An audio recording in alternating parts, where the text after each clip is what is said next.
Kaya si PBBM, Saan? na sinama niya si Congressman Toby Tiangco sa meeting. Di ba? Kasi yung mga ganun, hindi ba dapat confidential?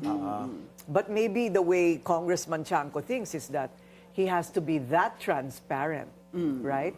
Kwento mo muna ano sinabi ba? Kanina, kung nakikinig po kayo sa balita, ang sabi niya, siya ay bahagi ng isang meeting sa pagitan ni Pangulong BBM at ang kanyang pinsan ni dating Speaker Martin Romualdez at pinapagalitan niya si Speaker.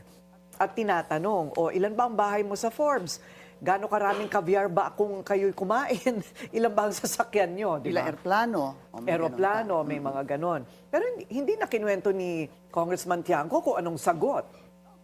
Bitin. Medyo bitin. Ha, bitin. Ano ang punto nun? Ano ba ang punto ni Congressman Tiangco na the President is holding his own cousin accountable for whatever he probably did or did not do?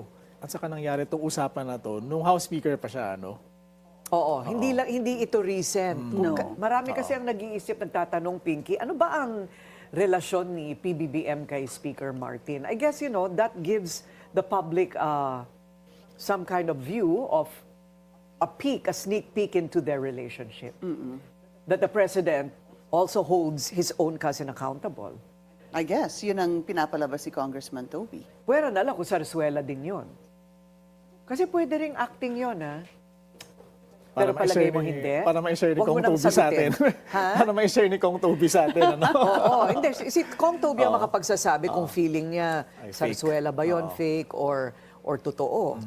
Pero, walang makapagsasabi. Madumi lang po ang isip talaga ng mga mamamahayag. Pasensya na po kayo. Lahat lang ng mga posible, pinag-uusapan At yung namin. iba talagang sasabihin, di ba? Yes, Oo. So, yeah. But if he really does hold his cousin accountable, then that's plus points for him. Pero, ako naman dahil sa sinabi ni Congressman Toby doon sa kanyang interview sa The Spokes, paano kapag may impeachment case na ihain laban kay Pangulong Bongbong Marcos? Okay. Pwedeng gamitin yun. Although, how much that will hold, that's another story. Pero kumbaga kasi parang malabas complicit si Pangulo dahil pinagsabihan niya yung pinsan niya pero natuloy pa rin yung budget. We're talking about the 2025 budget. Hindi itong budget na ito. Okay. Sabi ni Congressman Edgar Erice, pwedeng betrayal of public trust. Depende nga kung anong sinagot ni kung ano ang sinagot ni Speaker. Kulang Doon tayo ang kwento. nabitin. Oo, kulang ang kwento ni Kong Toby. Kailangan maimbitahan yan.